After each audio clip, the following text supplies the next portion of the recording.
ஹாய்ங்க. இன்றைக்கி வந்து 40 size blouse cutting போட்டிருந்தோம். இப்போ நம்ம அதை எப்படி ஸ்டிச் பண்ணுறதுன்னு பார்க்கலாம். ஆர்டர் பை ஆர்டராக நான் எப்பவும் சொன்னது போல் தனித்தனியாக லைனிங்கும் மெயின் கிளாத்தும் ஒன்றா வச்சு எடுத்து வச்சுருக்கேன்.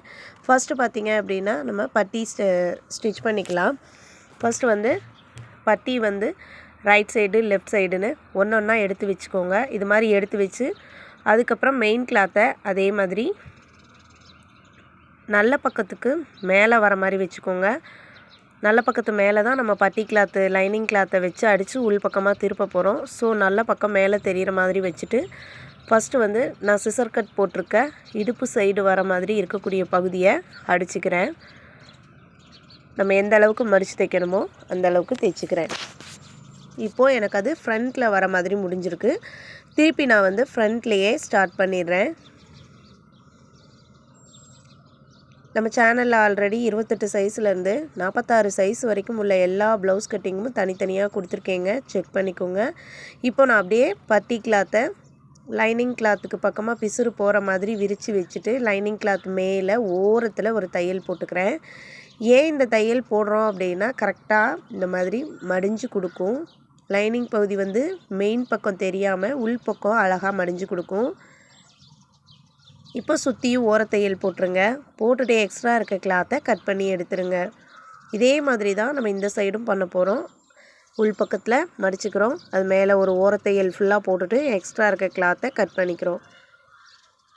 நிறைய டவுட் வந்து பிகினர்ஸ்க்கு வருது. இந்த மாதிரி ரைட்டு லெஃப்ட் எல்லாம் மாறி தைச்சிட்றீங்க, 2 பக்கமும் ஒரே மாதிரி வர மாதிரி பட்டி தைக்கிறது, அந்த மாதிரி கம்ப்ளைண்ட்லாம் வராமல் இருக்கிறதுக்கு நான் சொன்ன மாதிரி ஃபஸ்ட்டு வந்து எந்த பக்கம் ஸ்டார்ட் பண்ணி முடிக்கிறீங்களோ முடித்த பக்கம் எந்த பக்கமோ அதே பக்கத்தை திருப்பி வச்சு ஸ்டார்ட் பண்ணுங்கள். அப்போது அந்த ரைட்டு லெஃப்ட்டு மாறாமல் கரெக்டாக கிடைக்கும். இப்போது நம்ம ஓரத்தையெல்லாம் போட்டு எக்ஸ்ட்ரா இருக்க கிளாத்தை கட் பண்ணிட்டோம். அடுத்ததாக ஸ்லீவ் தைக்கிறோம். நான் வந்து நிறைய மெத்தட் சொல்லி கொடுத்துருக்கேன். அதில் ஏதாவது ஒரு மெத்தட் நீங்கள் ஃபாலோ பண்ணால் கூட ஈஸியாக ஸ்டிச் பண்ணிடலாம். இப்போது மெயின் கிளாத் வந்து மேலே எடுத்து வச்சு அது மேலே லைனிங் கிளாத்தை எடுத்து வச்சுக்கோங்க. லைனிங் கிளாத்தை மெயின் கிளாத் மேல் பக்கமாக வச்சு ஒரு 1/2 இன்ச் அளவுக்கு நம்ம தையல் போட்டுக்கிறோம். தையல் போட்டுட்டு உள் பக்கமாக லைனிங்கை திருப்பிக்கலாம்.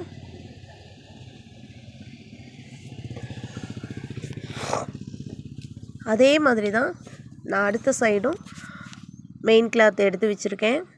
அது மேலே லைனிங் கிளாத் வச்சு 1/2 இன்ச் அளவுக்கு மடித்து தைச்சிக்கிறேன். இப்போ நம்ம அதை பட்டி எப்படி பிசுறு பகுதி உள் பக்கமாக போகிற மாதிரி தைச்சோமோ அதே மாதிரி பிசுறு பகுதி வந்து லைனிங் கிளாத் பக்கம் போகிற மாதிரி ஒரு தையல் போட்டுருங்க. லைனிங்கை ஒட்டி ஒரு தையல் போட்டுருங்க. அதுக்கப்புறம் நம்ம அப்படியே லைனிங்கை உள் பக்கமாக மடித்து தைச்சோம் அப்படின்னா நமக்கு வந்து லைனிங் கிளாத்து வெளியில் தெரியாமல் நீட்டாக ஒரு ஃபினிஷ் கிடைக்கும். இந்த மெத்தடில் நீங்கள் தைக்க ஆரம்பிச்சிட்டிங்க அப்படின்னா கடகடன்னு அதே ஸ்டைலில் நீங்கள் தைக்க ஆரம்பிச்சிருவீங்க. அப்போது உங்களுக்கு அந்த ரைட்டு லெஃப்ட்டு மாறுற பிரச்சனையே வரவே வராது. பிரித்து தைக்க வேண்டிய அந்த நேரத்துலையே நம்ம இன்னொரு ஜாக்கெட் வந்து எக்ஸ்ட்ரா தைச்சிடலாம். அந்த பிரித்து தைக்க வேண்டிய வேலையே இருக்காது. அது மாதிரி பிரித்து தைச்சோன்னாலே அந்த ஃபினிஷிங் வந்து நல்லாவே இருக்காது, நீட்டாக இருக்காது.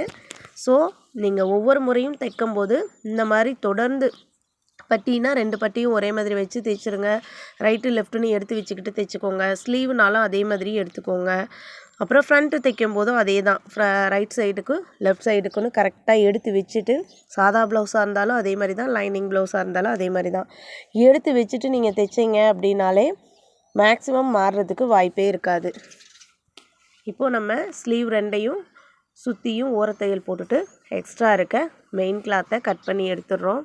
உங்களுக்கு டெய்லரிங்கில் ஏதாவது டவுட் இருந்தால் கமெண்ட்டில் சொல்லுங்கள். நான் உங்களுக்கான வீடியோ வந்து அப்லோட் பண்ணுறேன்.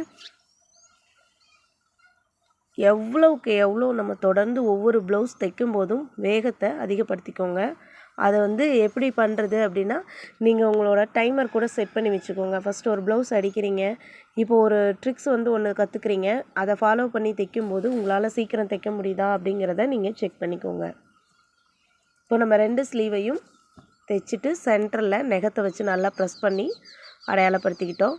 இப்போது அடுத்ததாக பார்த்திங்கன்னா ஃப்ரண்ட்டு மெயின் கிளாத் 2ஐயும் நல்ல பக்கம் மேல் பக்கமாக இருக்க மாதிரி வச்சு அதுக்கு மேலே லைனிங் கிளாத்தை எடுத்து வச்சுக்கிறேன். இப்போது ஒரு சைடு ஹூக் பட்டி சைட்லேருந்து ஆரம்பிக்கிறீங்க, ஷோல்டரில் வந்து முடியுது அப்படின்னா அடுத்த பீஸ் நீங்கள் ஆரம்பிக்கிறது ஷோல்டரில் ஆரம்பிச்சுக்கோங்க. ஒரு வீடியோ பார்த்தாலும் ஸ்கிப் பண்ணாமல் பாருங்கள். அப்போ தான் நம்ம சொல்லி கொடுக்குற அந்த மெத்தட் வந்து உங்களுக்கு ரொம்ப ஈஸியாக புரியும். நீங்கள் ஸ்கிப் பண்ணிட்டீங்க அப்படின்னா ஏதோ ஒரு சின்ன டிப்ஸோ இல்லை ஏதோ ஒரு ட்ரிக்ஸ் வந்து சொல்லும்போதோ அதை நீங்கள் மிஸ் பண்ணிடுவீங்க. அதனால் எந்த ஒரு வீடியோ பார்த்தீங்கனாலும், ஒரு வீடியோ பார்த்து கற்றுக்குறீங்கனாலும் சரி, அந்த ஒரு வீடியோவை ஸ்கிப் பண்ணாமல் பாருங்கள். இப்போ நம்ம லைனிங் கிளாத்தை அடித்து கழுத்து பகுதியை கட் பண்ணி எடுத்துட்டோம் எக்ஸ்ட்ரா கிளாத்தை. இப்போ அதே மாதிரி பட்டிக்கும் ஸ்லீவுக்கும் அடித்த மாதிரி லைனிங் கிளாத் பக்கம் அந்த பிசுறு பகுதி உள்பக்கம் போகிற மாதிரி வச்சுட்டு ஒரு ஓரத்தையல் போட்டுட்டு அதுக்கப்புறம் லைனிங் கிளாத்தை உள்பக்கமாக திருப்பினா ஆட்டோமேட்டிக்காக பாருங்கள் அதுவே நல்லா திரும்பிக்குது. உங்களுக்கு வெளியில் வந்து லைனிங் கிளாத் தெரியலை. நான் இப்போ அது மேலே ஒரு தையல் போடுறேன். பாருங்கள் நமக்கு எவ்வளோ நீட்டாக அந்த நெக்கு வந்து ஃபினிஷ் ஆகிருக்குன்னு பாருங்கள். நீங்கள் மெதுவாக தைச்சா கூட பரவாயில்ல, ஆனால் அதை வந்து ரொம்ப ஃபினிஷிங்காக தைக்கணும், அந்த பர்ஃபெக்டாக இருக்கணும், அதை ஃபாலோ பண்ணிக்கோங்க. இப்போ நான் ஷோல்டர்லேருந்து ஆரம்பித்து ஹார்ம் ஹோல் சைடு அப்புறம் கீழே ஹிப் சைடு அதெல்லாம் சுற்றி ஒரு ஓரத்தையல் போட்டுட்டு மெயின் கிளாத் எக்ஸ்ட்ரா இருக்குல்ல அதை நான் வந்து கட் பண்ணி எடுத்துகிட்டு போகிறேன். நீங்கள் ரொம்ப பிகினராக இருக்கீங்க, இல்லை ஆல்ரெடி நீங்கள் கடையே போட்டு ஸ்டிச் பண்ணிகிட்ருக்கீங்க அப்படியா இருந்தாலும் உங்களுக்கு 28 சைஸ்லேருந்து எந்த சைஸு ப்ளவுஸ் வேணும்னாலும் நான் பேட்டர்ன் போட்டு கொடுக்குறேங்க. உங்கள் அட்ரஸை மட்டும் சென்ட் பண்ணிங்கன்னா போதும், கொரியரில் அனுப்பி விட்டுருவேன். உங்களுக்கு எந்த சைஸு ப்ளவுஸ் வேணும்னாலும் நான் வந்து உங்களுக்கு அந்த கரெக்டான அளவுகளில் பேட்டர்ன் போட்டு கொடுப்பேன். தேவைப்படுறவங்க மெசேஜ் பண்ணுங்கள். இப்போ நம்ம லைனிங் கிளாத்தும் மெயின் கிளாத்தும் ஒன்றா வச்சு அடிச்சிட்டோம். எக்ஸ்ட்ரா இருக்க கிளாத்தை ஒரு சைடில் கட் பண்ணி எடுத்துட்டோம்.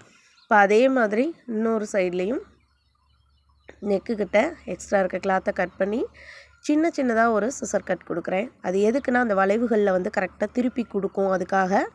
அதுக்கப்புறம் அந்த பிசுறு பகுதி வந்து நம்ம லைனிங் கிளாத் மேலே போகிற மாதிரி வச்சு ஒரு தையல் போட்டுக்கிறேன். போட்டுட்டு கரெக்டாக உள்பக்கம் லைனிங் கிளாத்தை மடித்து விட்டு அந்த ஓரத்தில் ஒரு தையல் போட்டுட்டு அதுக்கப்புறம் நம்ம ஏற்கனவே செஞ்ச மாதிரி ஃபுல்லாக உள்பக்கம் ஃபுல்லாக லைனிங் கிளாத்தையும் மெயின் கிளாத்தையும் ஒன்றா வச்சு ஸ்டிச் பண்ணி எக்ஸ்ட்ரா இருக்க கிளாத்தை நம்ம கட் பண்ணி எடுக்க போகிறோம்.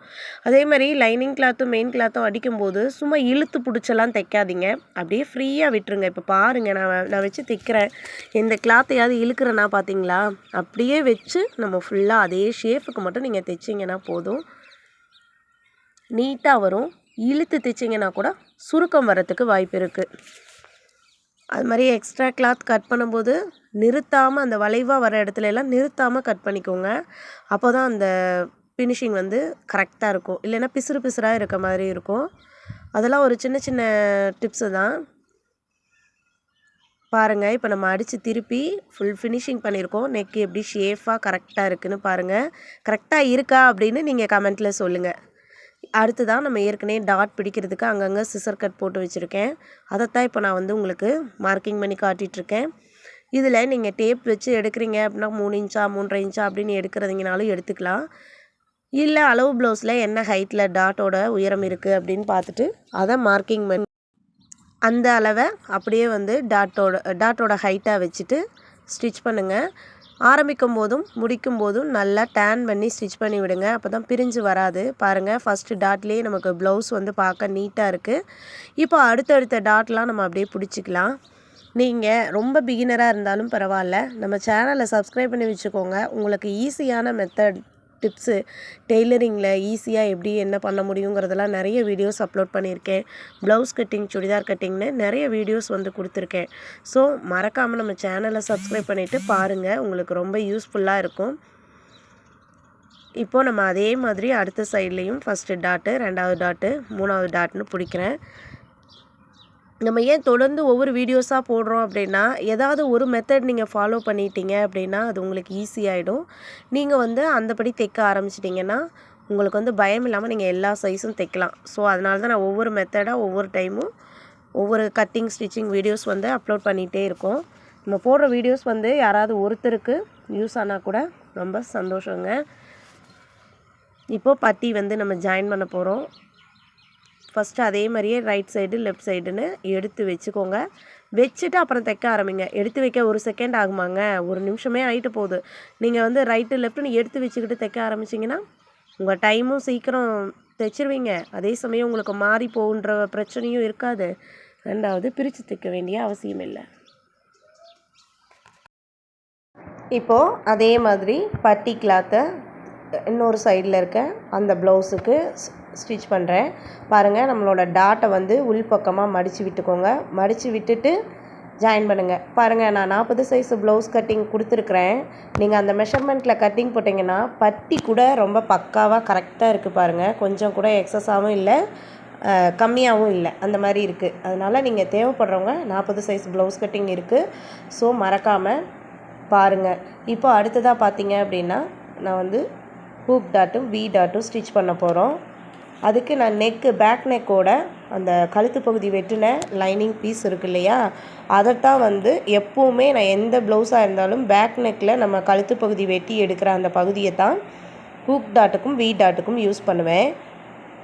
இப்போ நான் ஒரு பக்கம் அடிப்பக்கம் வந்து லைனிங் கிளாத் கொடுத்து மெயின் கிளாத்துக்கு மேலே வச்சு ஒரு 1/2 இன்ச் அளவுக்கு வர மாதிரி ஒரு ஸ்டிச் போட்டுக்கிறேன். அதுக்கப்புறம் நம்ம வந்து இதை அப்படியே ஃபஸ்ட்டு ஒரு ஃபோல்டு பண்ணி, ரெண்டாவதாக நம்ம ஏற்கனவே ஒரு 1/2 இன்ச்சு தைச்சோம் இல்லைங்களா, அந்த இடத்துல வர மாதிரி கரெக்டாக அதுலேருந்து ஒரு நூல் அளவு மட்டும் தள்ளி வர மாதிரி வச்சுட்டு சென்டராக ஒரு தையல் போட்டுக்கிறேன். கீழ்ப்பகுதியிலும் மேல் பகுதியிலும் பிசுரை உள்பக்கமாக மடித்து விட்டுக்கோங்க. இப்போ சென்டராக நம்ம ஸ்டிச் பண்ணிவிட்டு வி டாட் வந்து மார்க் பண்ணுறேன். பட்டியிலேயே 3 டாட்டும், 2வது டாட்டில் ஒரு டாட்டு, அப்புறம் ஹூக் பட்டி ஸ்டார்ட் ஆகிற இடத்துல கழுத்து ஓரத்தில் ஒரு வி டாட்டும் எடுத்துக்கிறேன். வி டாட் வந்து கொஞ்சம் தையலை சின்னதாக வச்சு போடுங்க. அப்போ தான் ஹூக் மாட்டி இழுக்கும்போது பிரித்து வராமல் இருக்கும். இதே மெத்தடில் தான் நம்ம அடுத்ததாக வந்து ஹூக் டாட்டும் அடிக்க போகிறோம். மேக்ஸிமம் பார்த்திங்க அப்படின்னா ஹூக் டாட்டு வி டாட்லாம் நம்ம ரொம்ப நல்லா ஸ்டிஃபாக ஒரு 2.5 இன்ச்சு கிளாத் இருந்தாலே போதும், கரெக்டாக இருக்கும். அதுக்கு கம்மியாகவும் வேண்டாம், அதுக்கு அதிகமாகவும் வேண்டாங்க, கரெக்டாக இருக்கும், அந்த அளவே கரெக்டாக இருக்கும். இப்போ நம்ம வந்து வி டாட் ஃபினிஷ் பண்ணிட்டோம். அடுத்ததாக பார்த்திங்கன்னா ஹூக் டாட் வந்து ஸ்டிச் பண்ணுறேன். கிளாத்தை 2ஆக ஃபோல்டு பண்ணிக்கிறேன். நம்ம வந்து ஃபஸ்ட்டு கிளாத்தை அடியிலேருந்து வச்சு மேல் பக்கம் திருப்பினோம். இப்போது ஹூக் டாட்டுக்கு மேல் பக்கத்தில் லைனிங் கிளாத்தை 2ஆக ஃபோல்டு பண்ணி மேல் பகுதியிலும் கீழ்ப்பகுதியிலும் லைட்டாக மடித்து விட்டுக்கிறேன். 1/2 இன்ச் அளவுக்கு ஒரு தையல் போட்டுட்டோம். இப்போ அப்படியே அந்த தையல் மேலே லைனிங் கிளாத் மேலே தையல் வர மாதிரி ஒரு மேல் தையல் ஒன்று போட்டுக்கோங்க. அது வந்து நல்ல நீட் ஃபினிஷிங்காக ஸ்டிஃபாக இருக்கும். இப்போ நம்ம அப்படியே லைனிங் கிளாத்தை உள் பக்கமாக ஃபஸ்ட்டு ஒரு ஃபோல்ட், 2வது ஒரு ஃபோல்ட் பண்ணிவிட்டு அது மேலே நம்ம தையல் போட போகிறோம். எந்த அளவுக்கு கிளாத் இருக்கோ அதை சரி பாதியாக மடிச்சுக்கோங்க. அப்போது அந்த தையல் வந்து கரெக்டாக வரும். மேலேருந்து நீங்கள் தையல் போட ஆரம்பிச்சிங்கனாலும் சரி, இல்லை இப்போ நான் கீழேருந்து மேல் நோக்கி தையல் போடுறேன், அந்த மாதிரி நீங்கள் போட்டுக்கிட்டிங்கனாலும் சரி. நமக்கு ஹூக் டாட் வி டாட்டு 2மே நம்ம ஸ்டிச் பண்ணிட்டோம். 2ஓட ஹைட்டும் கரெக்டாக இருக்குது. நீங்கள் வந்து ஒவ்வொரு முறையும் கொஞ்சம் சோம்பேறித்தனப்படாமல் உயரங்களை மட்டும் செக் பண்ணிக்கோங்க, கூட இருக்கா குறையா இருக்கான்னு. இப்போது நான் வந்து இடுப்பு சுற்றளவு, இந்த 40 சைஸு ப்ளவுஸுக்கு 35 இன்ச்சு எனக்கு இடுப்பு சுற்றளவு வந்தது. அதில் நான் வி டாட் சைடில் வி டாட் பக்கமும் ஹூக் டாட் சைடில் ஹூக் டாட் பக்கமும் இருக்கிற அந்த அளவை இப்போ மார்க் பண்ணிட்டேன். இப்போ லாஸ்ட்டாக நம்ம வந்து பேக் சைடு வந்து ஸ்டிச் பண்ண போகிறோம். லைனிங் கிளாத் மேலே மெயின் கிளாத் வச்சுக்கோங்க. மெயின் கிளாத் மேலே லைனிங் கிளாத்தை வச்சுக்கோங்க. மெயின் கிளாத் வந்து நல்ல பக்கம் நம்மளை பார்க்குற மாதிரி இருக்கணும். அது மேலே லைனிங் கிளாத்தை வச்சுட்டு நம்ம எவ்வளோக்கு நீங்கள் வந்து இடம் விடுவீங்க, 1 இன்ச் அப்படின்னா 1 இன்ச் விடுங்க, ஒரு சிலர் 1/2 இன்ச் விடுவோம் அப்படின்னா 1/2 இன்ச் விடுங்க. எந்த அளவு நம்ம கட்டிங்கில் இடம் விட்டுருக்கோமோ அதை இங்கே நம்ம ஸ்டிச் பண்ணணும். அதை விட அதிகமாகவும் ஸ்டிச் பண்ணிடக்கூடாது, அதை விட கம்மியாகவும் நீங்கள் ஸ்டிச் பண்ணக்கூடாது. இப்போ நான் அப்படியே கொஞ்சம் கொஞ்சமாக ஃபோல்டு பண்ணி ஒரு சைடில் இருந்து நம்ம இன்னொரு சைடில் ஸ்டிச் பண்ண ஆரம்பிச்சுக்கலாம். இந்த மாதிரி கொஞ்சம் கொஞ்சமாக எடுத்து விட்டு நீங்கள் ஸ்டிச் பண்ணிங்க அப்படின்னா உங்களுக்கு வந்து சுருக்கம் வராது, ஈஸியாக இருக்கும். பின்னு குத்தணுங்கிற அவசியம் இல்லை, கிளிப்பு போடணுங்கிற அவசியம் இல்லை. அதனால் இந்த மாதிரி ஒரு 1/4 இன்ச்சு கேப்பில் ஸ்டிச் பண்ணிட்டோம். இப்போ மெயின் கிளாத்தில் இருக்க அந்த எக்ஸஸான கிளாத்தை நம்ம கட் பண்ணி எடுத்துட்டோம். ஓரங்களில் மட்டும் சின்னதாக சிசர் கட் கொடுத்துக்கோங்க. கொடுத்துட்டு இப்போ நம்ம ஒரு சைடில் இருந்து இன்னொரு சைடில் உள் பக்கத்துலேருந்து வெளிப்பக்கத்தை மேல் பக்கமாக கொண்டு வரோம். கரெக்டாக சுருக்கம் இல்லாமல் எடுத்துக்கோங்க. மேல் பக்கம் வச்சு லைனிங் கிளாத் உள் பக்கமாக போகிற மாதிரி நீட்டாக அது மேலே ஒரு தையல் போடுங்க. லைனிங் கிளாத் வந்து உங்களுக்கு மேல் பக்கம் தெரியாமல் அடிப்பக்கம் கரெக்டாக ஈவனாக வரும். நம்ம ஆல்ரெடி சிசர் கட்லாம் போட்டு தான் ஸ்டிச் பண்ணியிருக்கோம். ஸோ நல்லாவே வளைவுகளில் உங்களுக்கு வந்து ஸ்டிஃபாக நிற்காமல் நீட்டாக இருக்கும் பார்க்க. ஒவ்வொரு முறை தைக்கும் போதும் என்ன கம்ப்ளைண்ட் பண்ணுறீங்க, அதை எப்படி நம்ம சரி பண்ணலாம் அப்படின்னு யோசிச்சுட்டே ஸ்டிச் பண்ணுங்கள். அப்போது உங்களுக்கு அந்த ஐடியா வந்து கிடச்சிரும். எத்தனை வீடியோ பார்த்து எத்தனை டெய்லரிங் கிளாஸ் போய் நீங்கள் கற்றுக்கிட்டாலும் உங்களுக்குன்னு ஒரு ஐடியா வரும். நீங்கள் அது வரணும் அப்படின்னா நீங்கள் ஒரு நிறைய ப்ளவுஸ் ஒரு 4-5 ப்ளவுஸாவது ஸ்டிச் பண்ணுறதுக்கு நீங்கள் முயற்சி பண்ணணும். வராது அப்படின்னு பயந்துகிட்டே இருந்தீங்கன்னா கண்டிப்பாக அது வரவே வராது. நம்மளால் முடியும், நம்மளால் பண்ண முடியுமான்னு நம்மளே செக் பண்ணிக்கணும். அப்போ தான் அந்த அனுபவம் கிடைக்கும். இப்போது நம்ம வந்து ஷோல்டர் சைடு, ஆர்ம் ஹோல் சைட்லலாம் தையல் போட்டுட்டு எக்ஸ்ட்ரா இருக்க கிளாத்தை கட் பண்ணி எடுத்துட்டோம். அதே மாதிரி இந்த சைடும் இடுப்பு சைட்லேருந்து மேலே ஆர்ம் ஹோல் சைடு வரைக்கும் தைச்சு மேலே ஷோல்டர் கொண்டு வந்து எக்ஸ்ட்ரா இருக்க கிளாத்தை கட் பண்ணி எடுத்துக்க போகிறோம். எக்ஸ்ட்ரா இருக்க கிளாத்தை கட் பண்ணி எடுக்கும்போது கூட நீட்டாக கட் பண்ணி எடுங்க. தையலே நீங்கள் கொஞ்சம் கோணலாம் போட்டிருந்தாலும் நம்ம வந்து கட் பண்ணி எடுக்கிற அந்த ஃபினிஷிங்லாம் நீட்டாக இருக்கணும். வெளிப்பக்கம் நீட்டாக இருந்தால் மட்டும் போதும்னு நினைக்காம உள் பக்கத்துலேயும் அந்த ஃபினிஷிங் வந்து நல்லா பர்ஃபெக்டாக இருக்கணும் அப்படிங்கிறத மைண்டில் வச்சுட்டு ஸ்டிச் பண்ணுங்கள். இப்போ நம்ம சைடெல்லாம் ஃபுல்லாக ஸ்டிச் பண்ணி எக்ஸ்ட்ரா கிளாத் கட் பண்ணிட்டோம். இப்போ தான் எனக்கு வந்து ஒரே ஒரு டைம் வந்து நூல் கட் ஆகிருக்கு. நம்ம இவ்வளோ தூரம் ஸ்டிச் பண்ணியிருக்கோம், நூல் கட் ஆகவே இல்லை. எனக்கு இப்போ ஒரு டைம் நூல் வந்து கட் ஆகிருக்கு. அது மாதிரி நீங்கள் ஸ்டிச் பண்ணும்போது அடிக்குறுக்கா நூல் கட் ஆகுது அப்படின்னா அதையும் நீங்கள் செக் பண்ணிக்கணும். நூல் கட் ஆகிட்டே இருந்துச்சுன்னா நீங்கள் எவ்வளோ நல்லா தைச்சாலும் அந்த ஃபினிஷிங் நல்லா இருக்காது. அது உங்களுக்கு தைக்கிறதுக்கும் இன்ட்ரெஸ்ட் இருக்காது. ஸோ அதனால் அதெல்லாம் பார்த்துக்கோங்க. இப்போது நம்ம 2ஆக ஃபோல்டு பண்ணி பேக் டாட்டுக்கு மார்க்கிங் பண்ணுறேன். 4 இன்ச்சு கேப்பில் 4 இன்ச்சு ஹைட் வச்சு நீங்கள் டாட் பிடிச்சாலே போதும். 1/2 இன்ச்சு டாட்டுக்காக விட்டுருக்கோம் அப்படின்னா அந்த 1/2 இன்ச்சு கம்பல்சரி நீங்கள் பிடிச்சிருங்க. 1/4 இன்ச் அளவுக்கு பிடிச்சிட்டிங்க அப்படின்னா மீதி இருக்கிற அந்த 1/4 இன்ச்சு வந்து இடுப்பு லூஸ் வரத்துக்கு வாய்ப்பு இருக்குது. ஸோ அதனால் கரெக்டாக நம்ம எவ்வளோ மெஷர்மெண்ட் எந்த அளவுக்கு கட்டிங்கில் கொடுத்தோமோ அதே அளவுக்கு நீங்கள் ஸ்டிச்சிங்கில் மெயின்டைன் பண்ணணும். ஸோ அதுதான் கட்டிங்கில் இருக்கிற அளவு வந்து ஸ்டிச்சிங்கில் நம்ம கட்டிங் என்ன பர்ஃபெக்டாக போட்டிருக்கோமோ அதை ஸ்டிச்சிங்லேயும் நம்ம வந்து ஃபாலோ பண்ணணும். இப்போ நான் இதுலேயுமே பேக் சைட்லேயும் இடுப்பு சுற்றளவு மார்க்கிங் பண்ணிட்டேன். இப்போது நம்ம வந்து கிட்டத்தட்ட ப்ளவுஸை வந்து ஸ்டிச் பண்ணி முடிச்சிட்டோம். அடுத்ததாக இப்போ வந்து ஷோல்டர் ஜாயின் பண்ணிக்கலாம். ஷோல்டர் ஜாயின் பண்ணிவிட்டு 2 ஸ்டிச் போட்டிருங்க. 2 பக்கமும் ஈவனாக 1/2 இன்ச்சு விட்டுருக்கோம் அப்படின்னா அந்த 1/2 இன்ச்சு கரெக்டாக வர மாதிரி வச்சு 2 தையல் போட்டுருங்க. அதுக்கப்புறம் ஸ்லீவ் வந்து நம்ம அட்டாச் பண்ணிவிட்டு அப்புறம் சைடை வந்து க்ளோஸ் பண்ணிட்டோன்னா நம்மளோட ப்ளவுஸ் வந்து முடிஞ்சிருங்க. என்னங்க இந்த ப்ளவுஸில் நான் சொன்ன இந்த மெத்தட்லாம் உங்களுக்கு ஈஸியாக இருக்கா, மைண்டில் ஃபாலோ பண்ணுறதுக்கு ரொம்ப யூஸ்ஃபுல்லாக இருக்கா அப்படின்னு சொல்லுங்கள். இந்த வீடியோ உங்களுக்கு பிடிச்சிருந்துச்சு அப்படின்னா மறக்காமல் ஒரு லைக் கொடுத்துருங்க. வீடியோ சம்மந்தமாக ஏதாவது உங்களுக்கு டவுட் இருந்ததுனாலும் நீங்கள் கேளுங்க. நான் சொல்லிக் கொடுக்குற இந்த மெத்தடில் ஏதாவது டவுட் இருந்துச்சுனாலும் நீங்கள் கேளுங்க. அது இல்லாமல் உங்களுக்கு ஏதாவது டெய்லரிங் டவுட் இருந்தாலும் சொல்லுங்கள். இப்போ பாருங்கள், நான் ஷோல்டரோட சென்டரும் ஸ்லீவோட சென்டரும் வச்சு கரெக்டாக நம்ம வந்து ஸ்லீவோட ஸ்டார்டிங்லேருந்து ஸ்டிச் பண்ணுறேன். நீங்கள் ரொம்ப பிகினராக இருக்கீங்கன்னா ஷோல்டரோட சென்டர்லேருந்து பாதி தைச்சிக்கிறீங்கனாலும் தைச்சிக்கலாம். நான் சொன்ன மெத்தடில் கட்டிங் போட்டிங்க அப்படின்னா உங்களுக்கு நீங்கள் ஷோல்டரோட சென்டர் வந்து நீங்கள் செக் பண்ண வேண்டியதே இல்லைங்க. நீங்கள் வாட்டுக்கு ஒரு சைட்லேருந்து தைக்க ஆரம்பித்து இன்னொரு சைடு வந்து கொண்டு வந்து ஃபினிஷ் பண்ணிடலாம். அந்தளவுக்கு வந்து பர்ஃபெக்டாக இருக்கும்.